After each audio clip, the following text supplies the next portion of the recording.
Hello friends, welcome back. आप देख रहे हैं current affair YouTube channel by Jonika.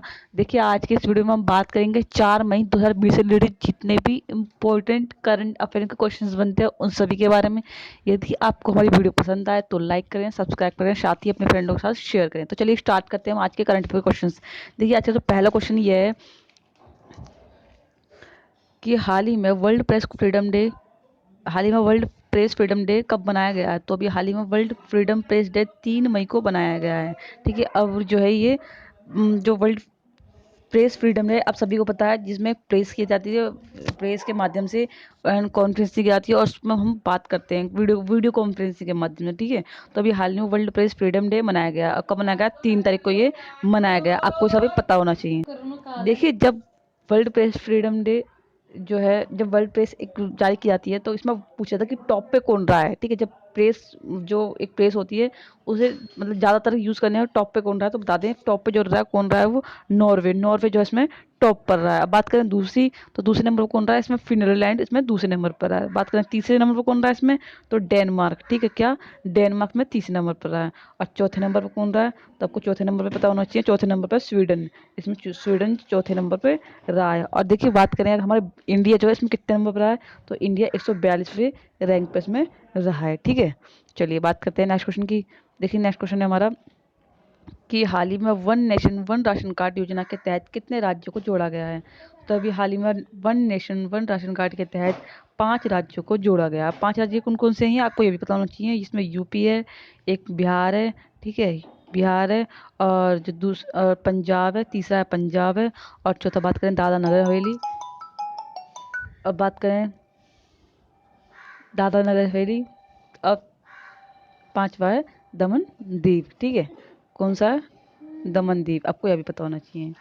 मैं आपको फिर रिपीट कर रही हूँ, यूपी, बिहार, पंजाब, दादरा नगर हवेली, और पांचवा है दमन दीव। ठीक है, अब देखिए, बात करें अगर one nation one ration card, इसका मतलब क्या है। इसमें ये होगा कि यदि कोई व्यक्ति बिहार में रह रहा है, ठीक है, लेकिन उसको मजदूर है और उसे यूपी में काम करना पड़ रहा है, तो अब वो अपने राशन कार्ड के माध्यम से यूपी से वो राशन जो है ले सकता है। और यदि कोई व्यक्ति दिल्ली में रह रहा हो और यूपी में उसे काम करना पड़ रहा, तो वो उस राशन दिल्ली का राशन कार्ड से ही यूपी में राशन ले सकता है। ये किस माध्यम से हो सकेगा? देखिए, जो राशन कार्ड है वो आधार कार्ड से लिंक कर दिया गया है और उस माध्यम से पता चल सकेगा कि इस व्यक्ति को यहाँ पर इस जगह का राशन मिल चुका है। ठीक है, तो इसमें अब यही होगा। इसमें बता दूं, इसमें 12 राज्य ऑलरेडी इसमें इन्वॉल्व थे, लेकिन अब 5 राज्य और इन्वॉल्व हो चुके हैं। टोटल इसमें 17 राज्य हो चुके हैं जो इस one nation one ration card का फ़ायदा उठा सकेंगे। ठीक है, ज़्यादातर जो गरीब मजदूर होते हैं उनके लिए फ़ायदेमंद रहेगा। चलिए बात करते हैं नेक्स्ट क्वेश्चन की। देखिए, नेक्स्ट क्वेश्चन हमारा ये है कि हाल ही में आरबीआई ने किस बैंक का लाइसेंस रद्द कर दिया था। कि अभी हाल ही में सीकेबी बैंक का आरबीआई ने लाइसेंस रद्द कर दिया है। ठीक है, अब आपने ये सीकेबी बैंक पहली बार सुना होगा। बता दें, जो ये सीकेबी बैंक है ये 104 साल आज से 104 साल पुरानी है, जो अभी इसका हाल ही में लाइसेंस रद्द कर दिया गया है। इसका जो सीकेबी बैंक है इसका हेडक्वार्टर कहाँ पर है? इसका मुंबई में इसका हेडक्वार्टर है। ठीक है, और बता दें कि टोटल इसकी 8 ब्रांच थी। कितनी? 8 ब्रांच। ठीक है, आप देखिए, अब आरबीआई ने करा है तो अब आरबीआई के बारे में आपको पता होना चाहिए। तो आरबीआई की जो स्थापना हुई थी कब हुई थी? 1 अप्रैल 1935 में इसकी स्थापना हुई थी। किसकी? आरबीआई की। और बात करें अगर आरबीआई का जो हेडक्वार्टर है वो कहाँ है? आरबीआई का हेडक्वार्टर वो है मुंबई में, इसका हेडक्वार्टर है। किसका? आरबीआई का। ठीक है, और अगर बात करें अभी हाल ही में आरबीआई का गवर्नर कौन है? ठीक है, ये बहुत बार पूछ लिया था कि आरबीआई के गवर्नर अभी हाल ही में शक्तिकांत दास अभी हाल ही में आरबीआई के गवर्नर है। ठीक है, अब ये पूछा जाएगा कि आरबीआई के कौन से गवर्नर है? ये 25वें गवर्नर है, आपको ये भी याद रखना है। ठीक, तो चलिए बात करते हैं हम नेक्स्ट क्वेश्चन की। देखिए, नेक्स्ट क्वेश्चन है कि हाल ही में किस राज्य के गौरवशाली इतिहास पर Shivaji in South Block the unwritten history of the proud people नामक पुस्तक लिखी गई है। तो महाराष्ट्र के जो एक गौरवशाली इतिहास पर ये बुक लिखी गई है। ठीक है, अब बात पूछ ली जाए कि किसके द्वारा लिखी गई है, तो आपको ये भी पता होना चाहिए। ये बुक लिखी गई है गिरीश कुबे द्वारा। ठीक है, किसके द्वारा? गिरीश कुबे द्वारा। ठीक, अब बता दें अब देखिए, बात यहाँ पे महाराष्ट्र की, तो महाराष्ट्र के बारे में पता होना चाहिए हमको कि जो बॉम्बे हाई कोर्ट है उसके भी हाल ही में चीफ जो है नियुक्त किए गए हैं। किसको किया गया है? दीपांकर। ठीक है, दीपांकर दत्ता। दीपांकर दत्ता को भी हाल ही में नियुक्त किया गया है। ठीक है, चलिए बात करते हैं अब नेक्स्ट क्वेश्चन की। देखिए नेक्स्ट क्वेश्चन है कि हाल ही में आरवी स्मिथ का निधन हो गया, वो कौन थे? देखिए ये वाला गलत हो गया यहाँ पे। अभी हाल ही में आरवी स्मिथ का निधन हो गया, वो कौन थे हम बता दें। आरवी जो स्मिथ थे वो एक प्रतिष्ठित लेखक थे जिनका हाल ही में भी निधन हो गया है। ठीक है, इन्होंने देखिए फेमस बुक भी लिखी थी। बुक इनकी क्या थी? द टेलीवेज नो वन नोज। ठीक है, एक दिल्ली के ऊपर इन्होंने ये बुक लिखी थी, द टेलीवेज नो वन नोज। इन्होंने आरवी स्मिथ था, लेकिन जिसका भी हाल ही इन्होंने बहुत सारे राइटर्स भी मतलब लिखे थे, राइटिंग्स कई स्टोरी उसके ऊपर।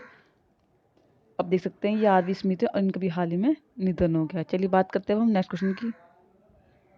देखिए नेक्स्ट क्वेश्चन है कि हाल ही में किस देश ने चिकित्सा और स्वास्थ्य कर्मियों का वीजा 1 साल बढ़ाने की घोषणा की है? देखिए अभी हाल ही में ब्रिटेन ने चिकित्सा और स्वास्थ्य कर्मियों का वीजा 1 साल बढ़ाने की घोषणा की है। क्यों की है? क्योंकि कोरोना वायरस की वजह से, ताकि एक देश से दूसरे देश में लोग आ ना जा सकें और ना ही अपने दूसरे देश में जा सकें, इसलिए बिना जो है पैसों के ब्रिटेन ने 1 साल तक वीजा बढ़ाने की घोषणा की।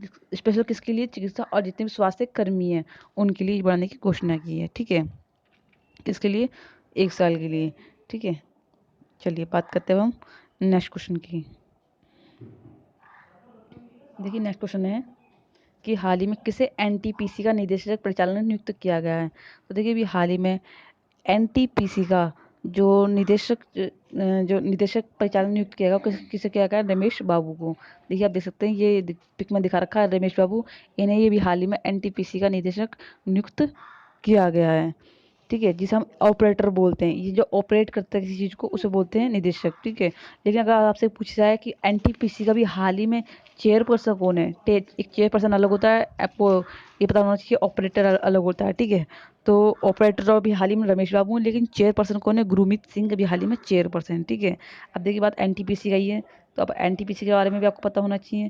तो एनटीपीसी की फुल फॉर्म क्या है? National thermal power corporation. इसकी फुल फॉर्म में क्या है? National thermal power corporation full form में। अगर बात करें इसकी स्थापना कब हुई थी? 1975 में, यानी कि 1975 में इसकी स्थापना हुई थी। ठीक है, और अगर आपसे ये पूछ लिया जाए कि इसका हेड क्वार्टर कहाँ है, तो हेड क्वार्टर इसके न्यू दिल्ली में। ठीक है, कहाँ है? न्यू दिल्ली में। आई होप क्वेश्चन आपको समझ में आएगा। चलिए बात करते हैं हम नेक्स्ट क्वेश्चन की। कि नेक्स्ट क्वेश्चन है कि हाल ही में किसने घोषणा की है कि कोविड-19 के कारण विश्व की आधी श्रमिक आबादी व अपनी आजीविका को खो देगी?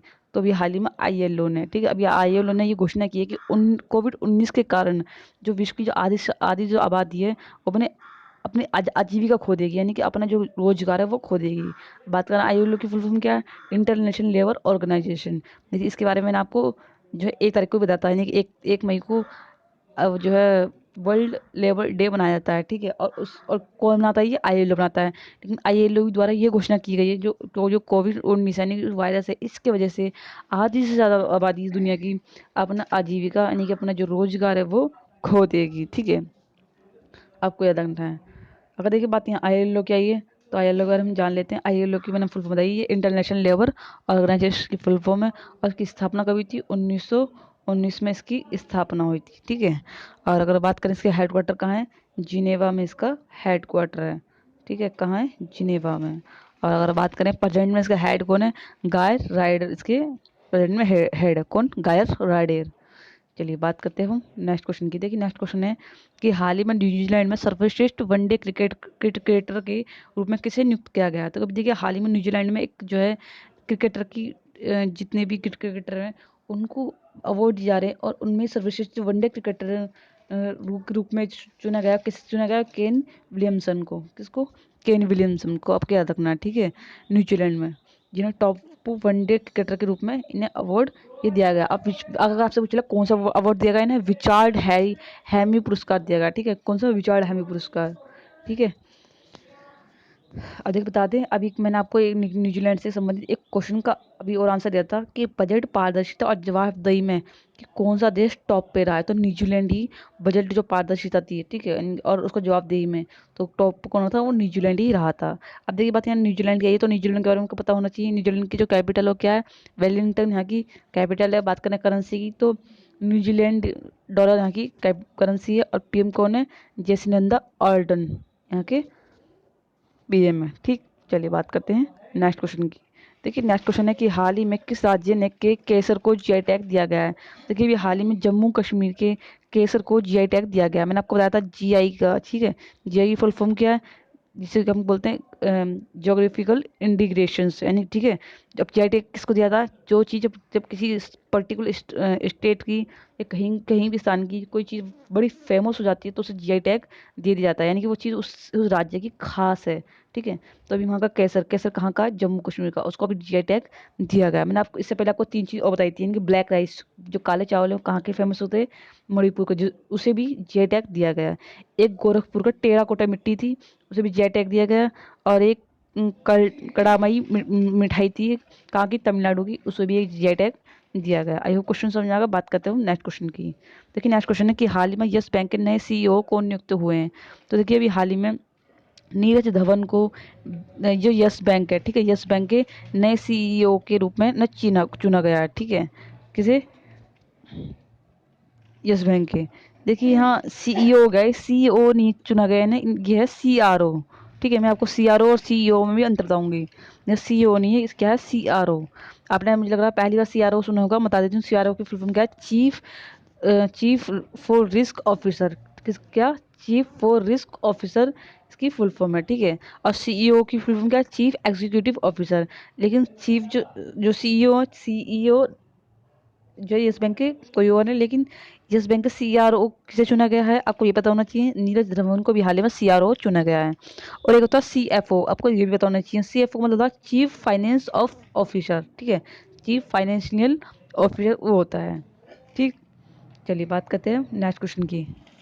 देखिए नेक्स्ट क्वेश्चन है कि हाल ही में किस राज्य सरकार ने एग्रो एंटरप्रेन्योर फैमिलिटेशन शुरू की है। तो देखिए अभी हाल ही में त्रिपुरा सरकार ने एग्रो एंटरप्रेन्योर फैमिलिटेशन शुरू किया है, ठीक है। इसमें क्या होगा, देखिए जितने भी कृषि उद्यमी हैं उनकी सुविधाओं के लिए एक टेस्ट जो है जारी किया गया है, ताकि उनको आराम से सुविधा हो सके, किसी भी कृषि में किसी भी तरह की जो प्रणाली है उसमें हर तरह की सुविधा हो सके। तो इसलिए त्रिपुरा सरकार ने एक एग्रो एंटरप्रेन्योर फैमिलिटेशन शुरू किया है, ठीक है। अब एक बात त्रिपुरा की, तो त्रिपुरा को आपको पता होना चाहिए, त्रिपुरा की जो कैपिटल क्या है, अगरतला यहाँ की कैपिटल है। बात करें सीएम की, सीएम कौन है, बिप्लब कुमार देव। कौन, बिप्लब कुमार देव यहाँ के सीएम है। और गवर्नर कौन है कि रमेश बैस यहाँ के गवर्नर है, ठीक है।